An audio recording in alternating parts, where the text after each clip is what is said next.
Police have nearly finished clearing the main protest base in Admiralty, arresting dozens of people, including prominent politicians, to end the 75-day occupation of some of Hong Kong's busiest roads. Despite the government's warnings about violence and furious resistance, police did not have to use batons or pepper spray against protesters who surrendered peacefully.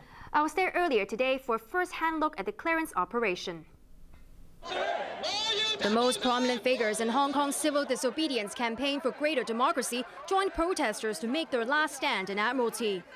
They sat peacefully at the junction of Tim Wah Avenue and Harcourt Road, waiting to be arrested after ignoring repeated police warnings to leave the area that had been occupied in the name of democracy since the end of September. After bailiffs and workers cleared the roads without resistance under a court injunction, it was time for police to move in and clear the main encampment, where nearly all the remaining protesters had retreated.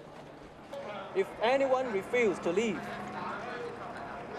police will take actions to disperse or arrest. Police will offer assistance to the elderly or other people in need. If any people put up resistance, with no other alternative, police officers may lead to use minimum and reasonable force to achieve the lawful purposes. There was no need to use force as the furious resistance predicted by Chief Executive Leung Ching-ying did not materialize. There was no resistance as officers slowly removed tents, booths and barricades along the way. Some students got into heated arguments with officers when they refused to register their personal information with them. And a few would not budge initially, but again, there was no furious resistance. At around 4:30 p.m., officers finally reached the road junction where protesters were making their last stand. After a last warning, they began arresting the demonstrators one by one. Some had to be carried away, while others chose to make a dignified exit. One of the first to be arrested was Civic Party lawmaker Claudia Mo. Give me democracy or give me death. Democratic Party founder Martin Lee kept his promise to surrender peacefully. Veteran Democrat Albert Ho had his moment, as did Civic Party leader Alan Leung and Party Chairwoman Audrey Yu.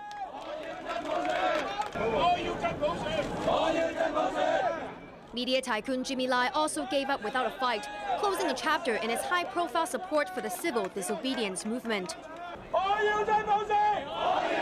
And radical lawmaker Leung Kwok-hung made sure he was heard before he was taken away. People Power's Raymond Chan chose to exit the dramatic way. They all had the same message for the government: don't think it's over. The government, it would be too optimistic for them to think that the clearance would really resolve the social problem and resolve the current dispute on constitutional reform. I think this is the last step, but this is only the beginning. Less familiar faces in the crowd shared their defiance. This is not just for fun, and we have our objective, we have our hope, and someday we can achieve and success. I'm neither angry nor disappointed. I think the movement will carry on, and the government will still have to face the people. We'll be back. That's a slogan going around today. It's far from over. All the political and social problems that sparked this movement remain. And just clearing occupied roads and arresting protesters will not make them go away. Bailiffs armed with a court order faced no resistance when they started removing barricades in Admiralty this morning, as nearly all the protesters had retreated to areas outside the scope of the injunction. But it still took them several hours to finish the job, while the lawyers serving the injunction blamed the huge media presence for the delay. ATV's Winna Wong reports. After 74 days of blocking the roads, sleeping in tents and defying calls to retreat, it was time for the last protesters holding out to leave their base in Admiralty. Many packed their bags and took down their tents this morning, while others left them behind along with the barriers and blockades they put up 2.5 months ago.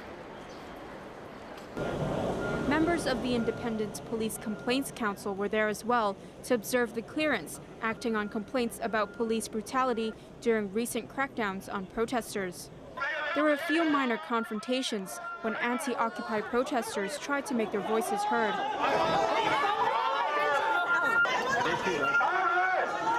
Protesters fired a parting shot by sending the slogan of the day into the air. As expected, court bailiffs arrived at the scene shortly after 9 a.m. with workers to clear the roads. They were led by pro-Beijing legislator Paul Tse, the lawyer for the bus company that secured the injunction to reopen parts of Connaught Road Central, Harcourt Road, and Cotton Tree Drive. Protesters were warned not to get in their way. But there was no resistance, as nearly all the remaining protesters had already retreated to their main encampment outside the areas covered by the injunction. At around 10:30 a.m., workers finally began taking apart the barricades piece by piece.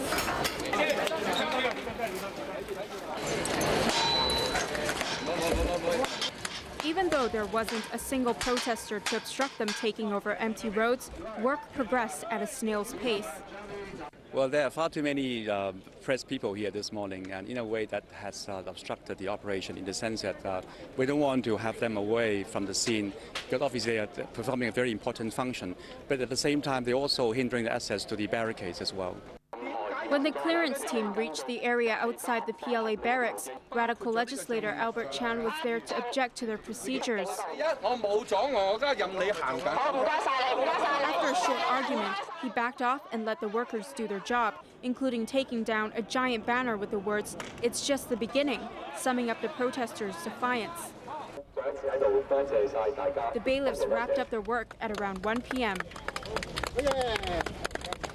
Then it was time for police to move in, acting beyond the court orders to clear out the protesters making a last stand at the junction of Harcourt Road and Tim Hwa Avenue. Winna Wong, ATV News. No one was admitting defeat at the protest site today when the roads were cleared and police moved in to arrest the remaining demonstrators. Prominent campaigners are looking forward to a new generation of leaders among the students to continue the fight for democracy. ATV's Arthur Urquiola reports. As the occupation of Admiralty drew to a close, protesters were united in their defiance and refusal to accept defeat. Well-known figures in the crowd insisted it was far from over. Anybody who thought that, we will get something in the first movement are naive and too simple, I think, No, this is a long fight. A battle is not a war. There will be many battles before we can win the war. No way. This is not a defeat at all. One, we're getting international media attention. Just look at this. And two, we have successfully aroused this political awakening amongst Hong Kong people, especially amongst the younger generation. I think it's a defeat for the government when they had, not responded to the people, and the anger is still there. So even if you clear the road, you cannot really gain back the hearts of the people who demand for democracy. So the defeat is with the government. And though we have not had any so-called tangible result, but the spirit is there, and the spirit is the one that will prevail. The younger generation, have been waking up, and they become more vocal. They are more organized, and they do have the ability to lead the society. And that is one thing that we don't have in Hong Kong in the past, 50 years. So this change is very major, and I am very optimistic. I am very optimistic with this new leadership. The whole democratic movement will be very different if compared to the last 30 years. I appreciate that many Hong Kong people do not support it. For any movement to succeed, you need public support. So maybe that we have been here a bit long. But doesn't mean that we will not do other things to continue the struggle. Now that so many people have suddenly waken up, I think the movement will have a lot of force. Protesters and their supporters said it was time to rest and recuperate. They now have first-hand experience in blocking roads, battling police, and making life difficult for the government when they launch the next phase of their civil disobedience campaign. Arthur Urquiola, ATV News. So what's next for the students now that they've been removed from their main protest base? Their leader Alex Chow told us they will take a rest first before resuming a campaign that will be even stronger. Student leader Alex Chow remained at the protest site until the end today, shouting defiance at the government and rallying demonstrators making their last stand. The Federation of Students Secretary General was left to carry the torch for students after other prominent young leaders were arrested earlier. Far from admitting defeat, Chow said he was looking forward to a stronger campaign for universal suffrage after the end of the road blockades. Well, it sparks an umbrella movement, and that goes beyond everyone's imagination. And today, I would not say the clearance is the end or the termination of the movement, but it will only push the movement into another stage, another level. And we are very optimistic that, well, those people who are awakened, they will be more actively engaged with the community and the social issues and politics. While admitting that the demonstrators had failed to convince the government to meet their demands for universal suffrage, he insisted the movement itself has won public support. If it is about concrete achievement on constitutional reform, yes, we did not gain anything. But for the growth of the society, or in terms of political culture, the tactics for struggling, well, Hong Kong people does gain a great amount of experience, and it would really strengthen our camp or our campaign in the coming months or in the coming years. Chow said the Federation will consider a range of new tactics to continue exerting pressure on the government. These include working with sympathetic lawmakers to block the forthcoming budget and the second round of public consultation on political reform. He also did not rule out a general strike. Hong Kong have never tried to use labor strike so as to press the government in recent years, especially on the political issues. So that would be one thing we should really consider, because without people participating in a movement, how could the movement be sustained?